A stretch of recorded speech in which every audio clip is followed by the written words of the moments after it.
pitch count will be how long he goes here tonight. But it's a 4-0 Kentucky lead as we move into the 7th. 5, 6, and 7 in the order for the Cats. And Patrick Herrera climbs in.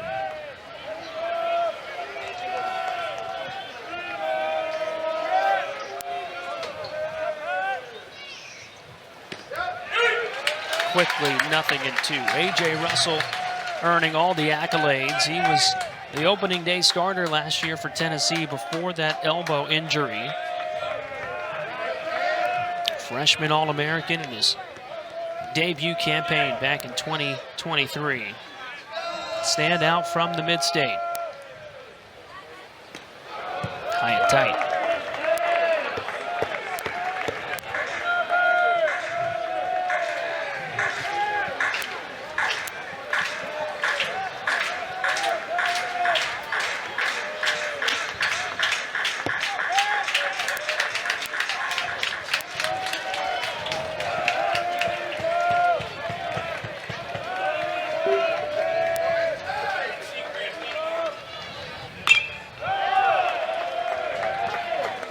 Good fight from Herrera, still 1-2.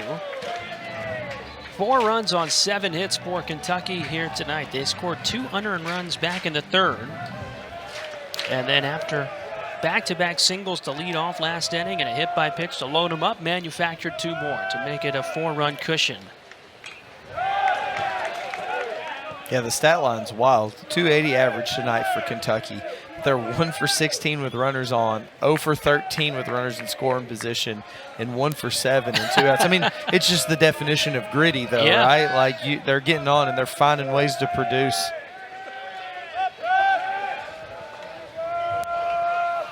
The Kentucky team coming off its first ever College World Series run last year in 2024. They lost a whole lot of production. Their entire weekend pitching starting staff, the first baseman, second baseman, shortstop, third baseman, throw in the corner outfielders as well. So a rocky start to 2025, first half of SEC play, but they've been in a lot of tight ball games. Couple bounces to Antigua, 1 out.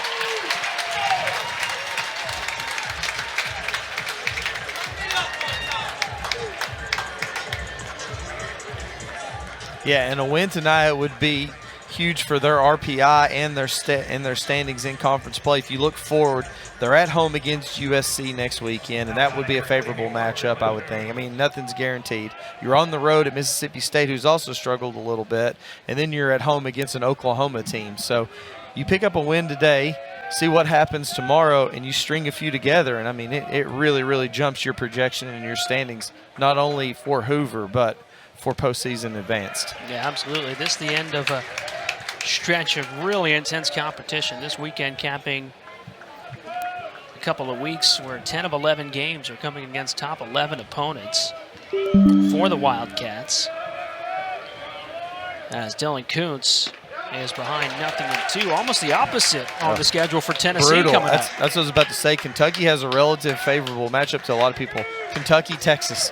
Good kind of stretch on the way out. You look at teams like Tennessee and Arkansas. I mean, it is not a lot of fun here at the end of the year. Cool. Spot, looks up, finds the ball last second, make a play. Unbelievably good center fielder. Senior captain Hunter Ensley, a couple of defensive gems tonight. That looked like it was down in the alley all day for Dylan Kuntz. Instead, it goes down as an F8 with an asterisk. Beautiful play in center field, and A.J. Russell's retired too as he faces Devin Burks.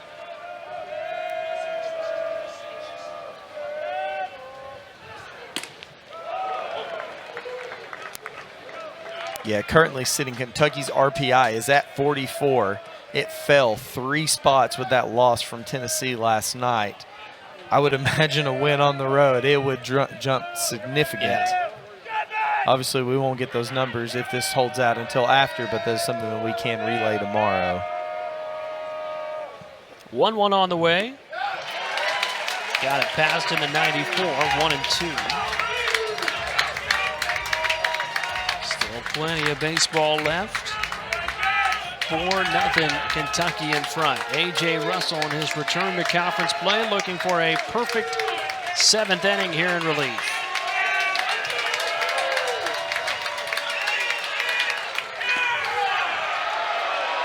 No chase at 95.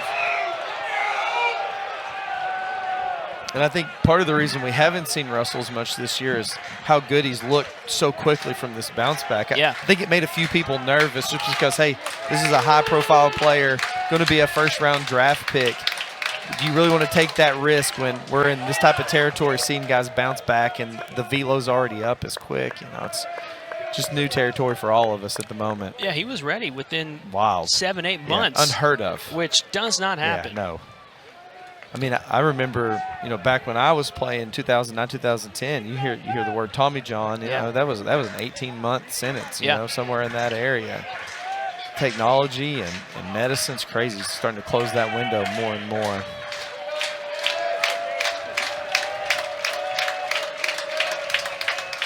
Russell's always had the stuff, trying to show it again here. Is 2-2. Is into center field. Ensley again on the move again. Makes the play again. And A.J. Russell in his return to season. They project right now as a 3 seed. And Cody, a big opportunity on the line here today and this weekend. If you can swipe a game and perhaps a series. Oh, yeah, without a doubt. And as we mentioned yesterday, right now SEC has 13 projected teams into the tournament, which would be the most all-time of a conference. In Kentucky is that team that's on that 13th bubble. This would be a huge resume builder, and they have a favorable schedule going forward. Could really build some momentum for the Wildcats. All starts here tonight. Nick McKay is back to work. He's been phenomenal as Reese Chapman flies it to right and deep, but in the yard. Schwartz under it, 1 out.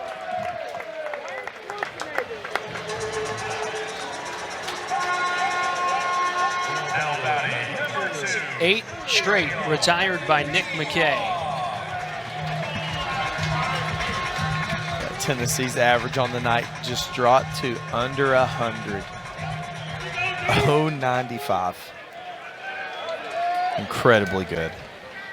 He's retired 12 of the last 13 Volunteers he's faced. Tennessee does not have a hit since the 3rd inning. Just a couple of singles. 1 in the 1st, 1 in the 3rd. 3 walks from McKay, the only other base runners. As Ariel Antigua is one of those base runners. He drew a walk his first time facing McKay. Yeah, if you look at his numbers across the board, like we said, carried a 7 ERA coming into today's game, but he hasn't given up any hits. It was 15 hits in 20 innings. He's kind of on pace, actually above pace, because he's averaged a strikeout an inning, and he's above that at the moment. Where he's got himself in trouble, again, was the base on balls and the hit by pitches. He had 16 base on balls, 5 hit by pitches in conference play, and he's neutralized that for the moment. And he's battled back to an even count, 2-2 here on Ariel Antigua.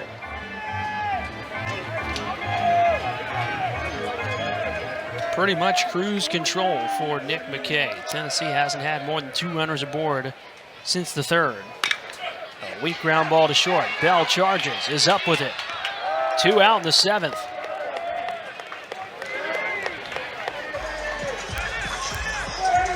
Still under 100 pitches.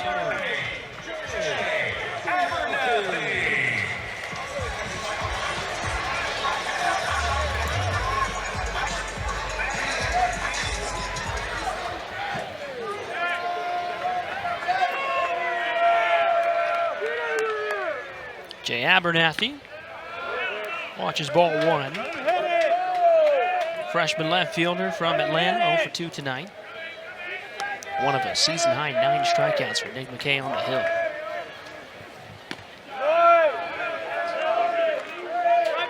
The strike percentage is up to almost 64% on the night now. 96 pitches total, 61 strikes, 35 base on balls. Or sorry, balls.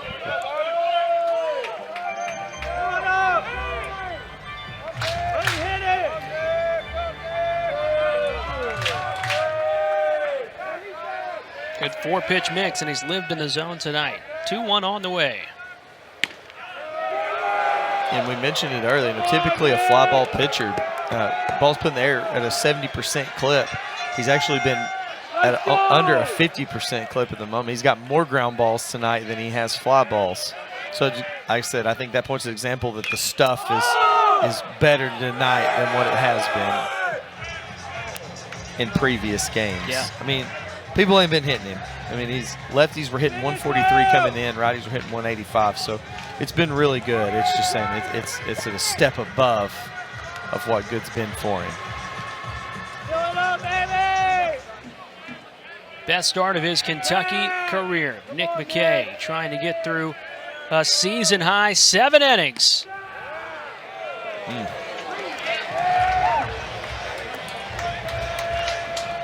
Full count, 3-2.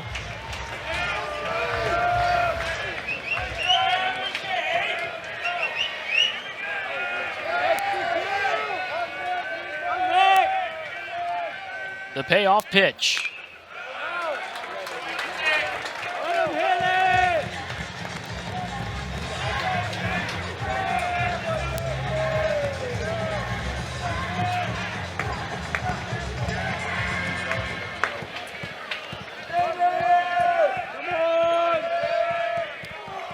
The 10th of the Kentucky with 2 runs in the 3rd that were unearned, and they manufactured 2 more in the 6th.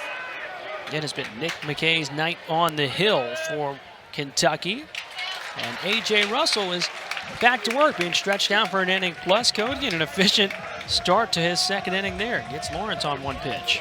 Yeah, he's looked good so far and in previous outings as well. And like we said, I think Tennessee's just taking their time with him because they've had some other guys step up. He could be a huge piece in a postseason run, getting a fresh arm like that and a guy that can truly take over a game. So I know this coaching staff's excited to see where A.J. Russell is at the moment. And still 4 conference series left after this one. You got the SEC tournament and the postseason run, which both programs hope ends late in June in the Midwest, with return trips to Omaha. So Russell will try to pitch 2 full innings, but there is some action in the Tennessee bullpen if the pitch count gets a little higher. Facing Ryan Schwartz, who's had a nice night at the plate, the freshman with a couple of hits.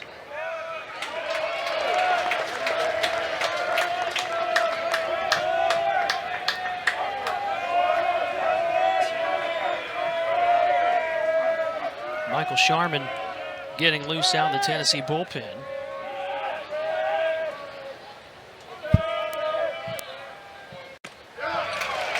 It is a Tennessee bullpen that's without Braden Krenzel this weekend, out with illness. One of the top relievers, Reliant Arm, who is not available for the Kentucky series. So maybe alters the game plan a little bit. Now double barrel action. Andrew Benke gets up there too. Ground ball from Dalton Bargo. Takes away a hit and maybe extra bases. This Tennessee defense had some sloppy miscues early, 2 errors that led to ultimately 2 Kentucky runs. But these late innings, the leather on full display. Hunter Ensley in center field, Dalton Bargo on the hot corner.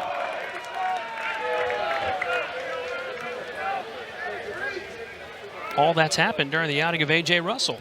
So Russell getting some help from his defense behind him. And now the top of the order and the standout freshman Tyler Bell. Switch hitter, flip to the left side, awaits a 2-0.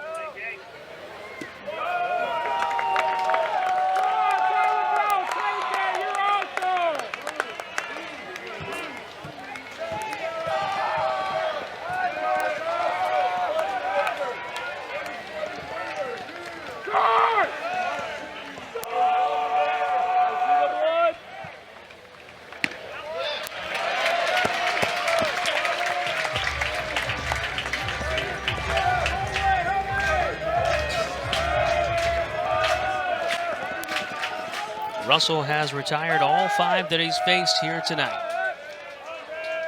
Green light count to Bell. And he's aboard for the 4th time in the contest. Oh, and they got the hit by pitch with that as well. Added to the tally. As excited as they could get. I mean, that's just inching them closer and closer. Yeah, this is a team that doesn't get out of the way of anything right now, and looked like it got him just on the edge of his foot or maybe his shin guard. And again, just an unbelievable stat as they close in on the 2023 team, 132 hit by pitches. And they're at, what is it, 105, 106 now, somewhere in that area? 106 with Bell, who got plunked for the 2nd time. So that's the end of the outing for A.J. Russell in his return to SEC action. 27 pitchers responsible for the runner on first. Tony Vitello. Going to be very pivotal for Tennessee down the stretch. No doubt about it. So A.J. Russell exits and hands the ball off to the 5th Tennessee pitcher of the night. It's the SEC debut for the Georgia Highlands JUCO transfer, Michael Sharman. Yeah, the fastball is going to sit between 89 to 90. He's going to mix in a cutter, a curveball, and a changeup, very similar to Xander Sechrest, who we saw in the past. In his last 3 innings pitched, 2 1/3 innings, a 200 average against, 2 strikeouts, 1 base on balls. Lefties hit .077, righties hit .286 against Michael Sharman. Sharman had a scoreless relief outing on Tuesday, picked up a couple of Ks in the run rule win over Bellarmine. His first taste of the SEC, left on left with Hudson Brown. And Sharman keeping an eye on Bell over at first. Bell does have a couple stolen bases tonight. And Kentucky swiped 8 bags early in the game. And they now have 10 in total. And that's been the deciding factor of the game, in my opinion. Yeah. 10 stolen bases. They forced Tennessee into a .939 fielding percentage for the night in their 2 errors. Kentucky's played flawless. 1,000 average in the field. Pitching's been incredible. And they've just executed in a kind of ugly game, right? This is the style of baseball Kentucky wants to play. They want to muck it up a little bit and force guys to make mistakes. Tyler Bell, 9 for 13 on the year. Been checked on a couple of times by Sharman. As his 1-0 is a strike. 1-1 on Hudson Brown.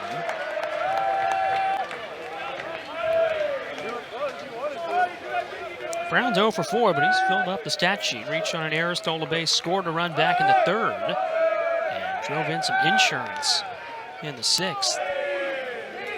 Sac fly brought home the 4th run of the night, and that's where we sit. 4-0 Kentucky here in Game 2 of the weekend. Tennessee an 8-2 winner yesterday. The Cats trying to force a rubber game on Easter Sunday tomorrow.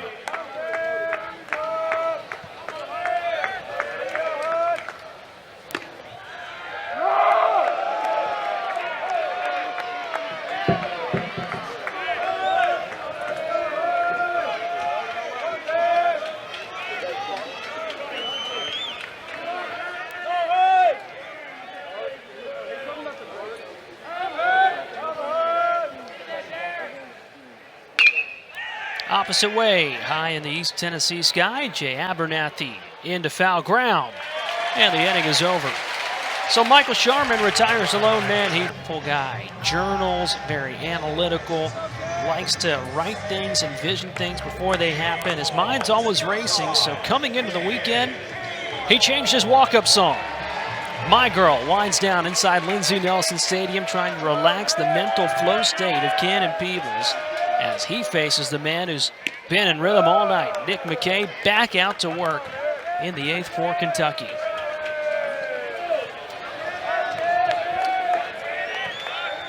Seven strong on the hill with 10 strikeouts, a season best.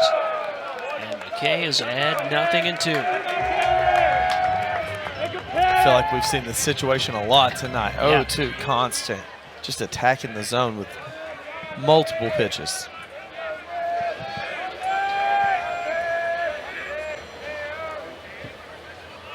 Pitch clock winding down. Here he comes. 0-2.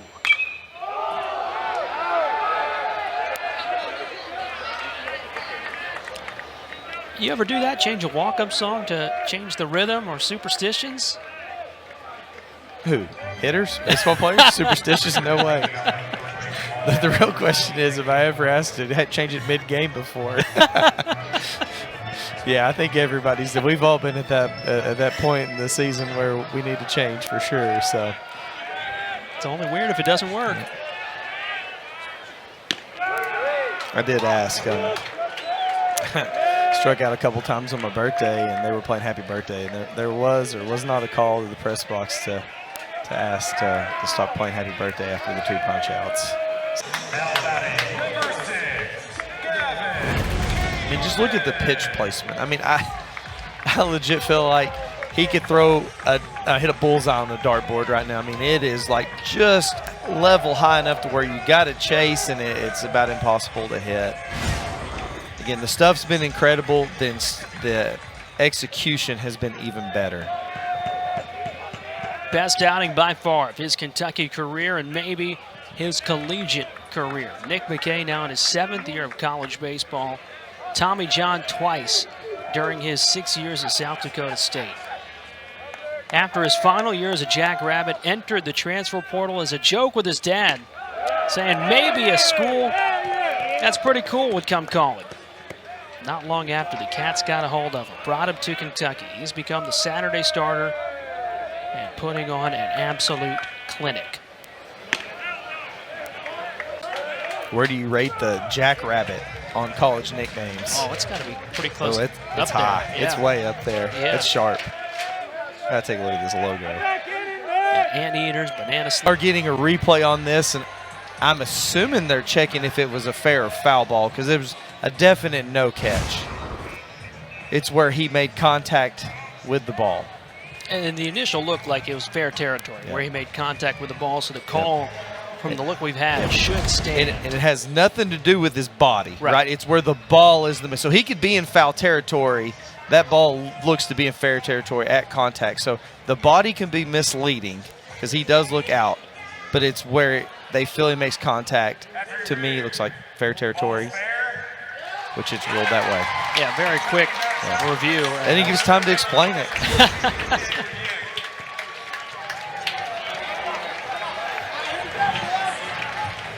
So a 2-bag error.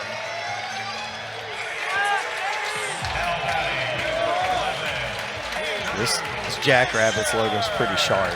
It is, right? Yeah, that's clean. They look pretty good up there, and Nick McKay is getting a visit from Nick Mingione. McKay's going to lobby his case to try and stay in the ball game there, knowing that he's in a season best 12 strikeouts. He is responsible for the runner on second, but that would be an unearned run. As Gavin Keelan reached on an error, and now Kentucky goes to one of their trusted arms out of the bullpen. It's Jackson Novy, the left-hander, on to face Andrew Fisher. Yeah, the fastball is going to run between 90 to 92. He's going to mix in a slider and a changeup as well. Really tough on lefties. They only hit .094 against him. Righties hit .268. In his last 3 appearances, 7 innings pitched, .250 average against, 10 strikeouts to 3 base on balls. That's good for 13 Ks per 9 innings of work. And those are 3 outings that came against Texas, Ole Miss, and Texas A&M. 3 offenses with a lot of life, kind of like this offense in Knoxville that has been incredibly quiet tonight. Tennessee 2 for 26, hitting .077 at the plate. Gavin Keelan, the first base runner since the 4th inning. Fisher draws a walk, leads the conference in that category, and the Vols have a little life.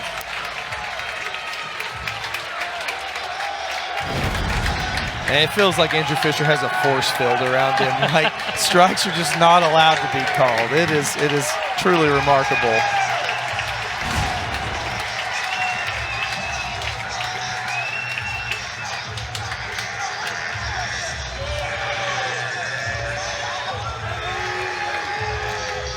Visit from Dan Rozelle, the Kentucky pitching coach, to Novy on the hill.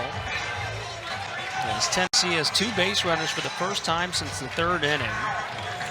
Novy, a wonderful arm in the stable. And getting a visit from Roselle, who's tutored a lot of great pitchers in his time, including big leaguer Chris Sale. Trying to settle down Novi there, talk a little game plan.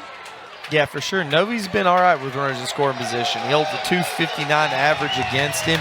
He has given up 7 hits. 3 of those have been doubles. 8 strikeouts, 2 base on balls, and I think that's the conversation, right? Like, make 3 quality pitches right here, and your job is done for the time being, at least. 2 on, 2 out. Hunter Ensley takes ball 1. Biggest offensive spot of the game for Tennessee.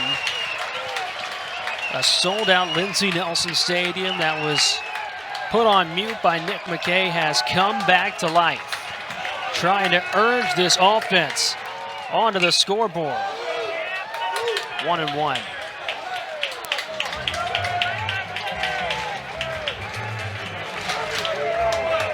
It's the same thing. Fastball's a tick above tonight. Usually sits 90 to 92. He's been more up in that 93, 94 mile an hour range.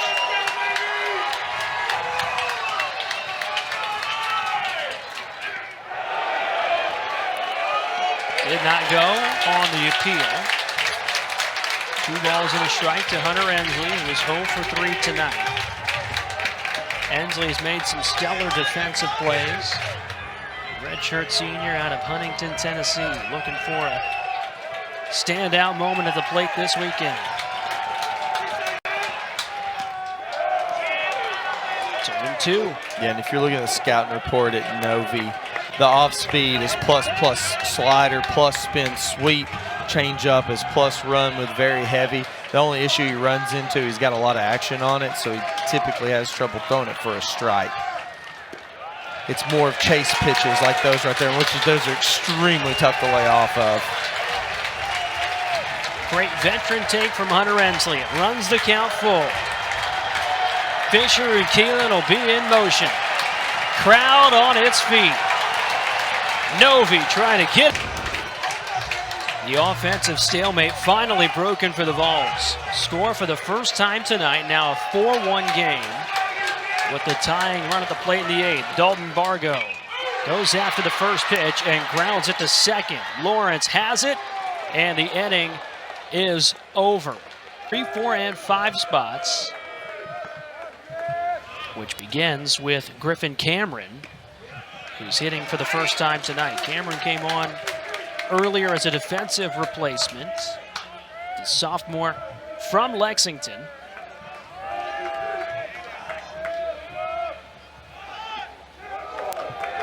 And he does have plenty of speed. 1 ball and 1 strike. Cameron this season hitting .266. He was the one who dropped down the game-winning bunt last Saturday in that 15-inning thriller against Texas,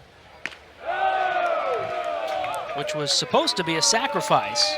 And some Longhorns miscues led to a Kentucky walk-off.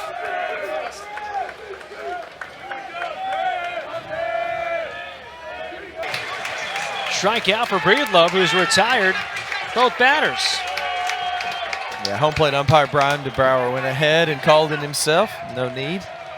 And Breedlove has a really, really good slider, and that's what it was, 85 miles an hour. It's got a lot of depth to it, and he can be a problem for these right-handed hitters. No doubt that Hage went around on that one, so Breedlove working quickly, working nicely. As Patrick Herrera climbs in for the 5th time tonight.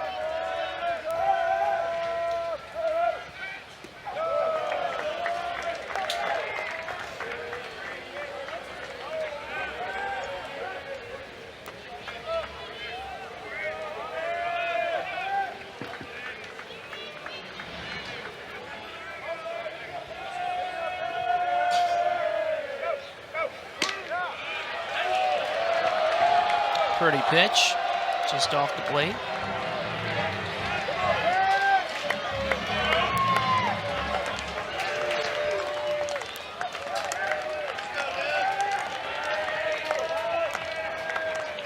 On the 3-0, Herrera takes ball 4.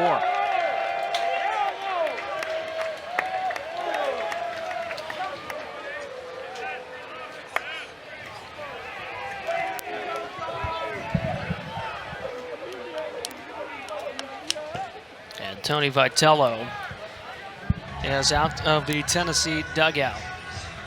With the left-hander Dylan Kuntz slated to come to the plate, Tennessee will go to the bullpen. Austin Breedlove retires too and is responsible for the runner on first. Southpaw coming on for the volleyball out of Nashville. Andrew Behnke trying to give the bats a chance.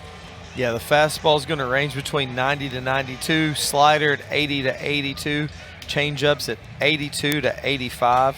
His last 3 outings, 2 2/3 inning pitched. Teams have a 300 average against, 3 strikeouts to 1 base on balls.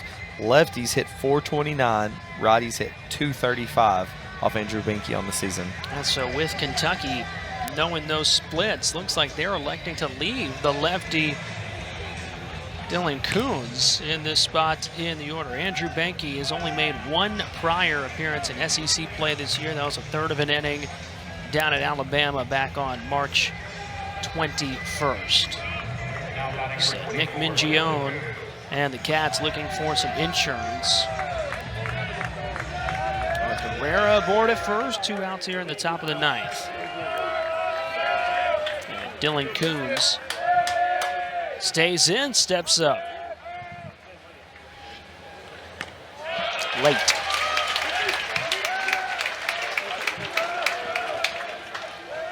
Yeah, it's a deceptive action with Behnke. You'll notice too. He kind of comes up to a pause and he hides the ball really well, and it makes that 90 to 92 feel a lot quicker.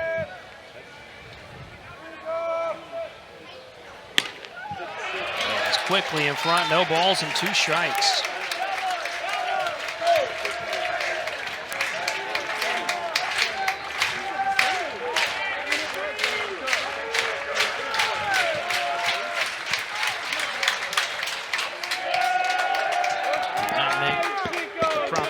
Contacts, he'll reset. Infield favoring the pull side. It's with the shortstop up the middle, Curley in shallow right field. No balls and 2 strikes on Kuntz. Herrera takes off. Behnke's got him. This is a crazy play. I mean, arm side run from Novi right here. Chapman gets a piece of it. Just the wherewithal to be there and hold on to that is wild. And just a guy that's locked in on every play. 160-plus career starts for Devin Burks behind the plate. He has swiped strikes and right there swipes and out. Immeasurable contribution behind the dish. And Kentucky is 2 outs away from a huge road win to set up a rubber game tomorrow. Tennessee goes to the bench. Chris Newstrom, the freshman, will pinch hit here in the 7th spot.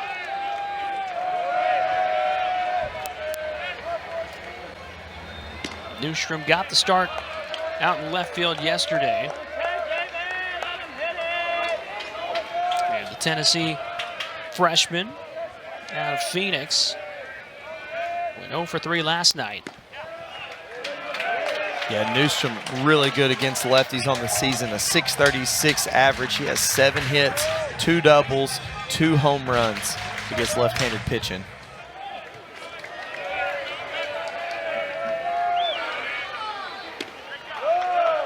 Takes a strike there, 2-1.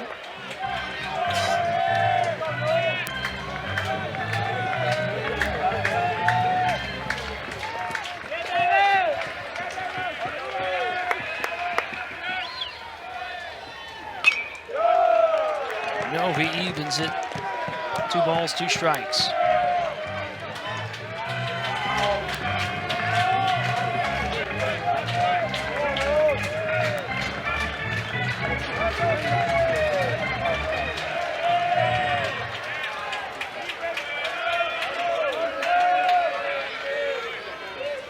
Away.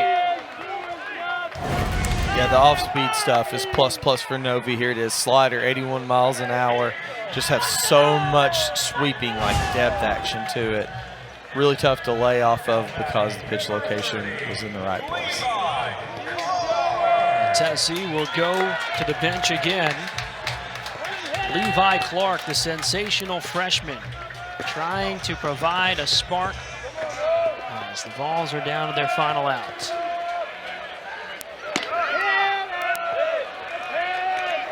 Mid-season freshman All-American for Levi Clark, who got off to a red-hot start in his collegiate career.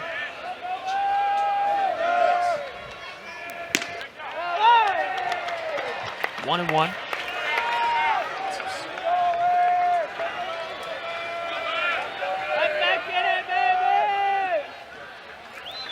Kentucky pitching staff that's been dialed tonight.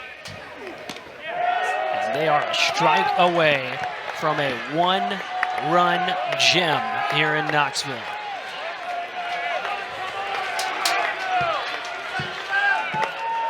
Very impressive. I mean, Nick McKay with when needed, and now you've set yourself up for a very critical rubber match come tomorrow. Never a night off in the SEC. Spectacular on the hill from Kentucky, silencing a Tennessee team that puts up almost 10 runs a game. And so we'll play for the series tomorrow. First pitch on Easter Sunday is slated.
Để chân đi rồi.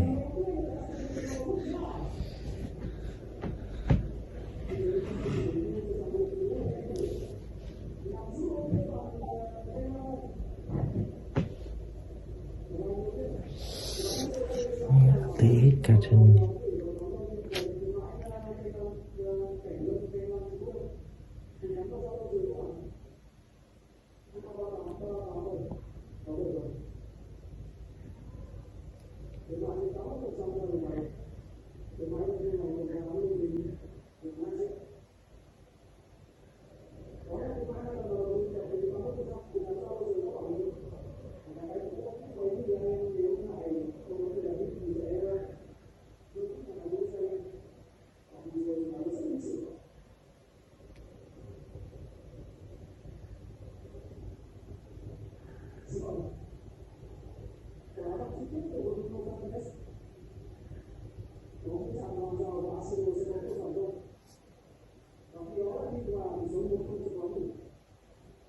Ồ.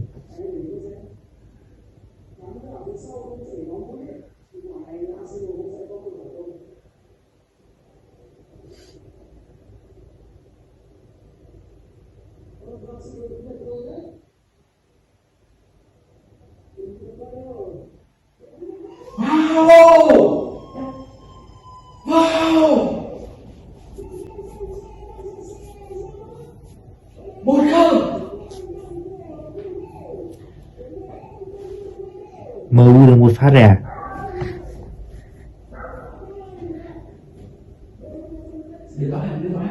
Đây.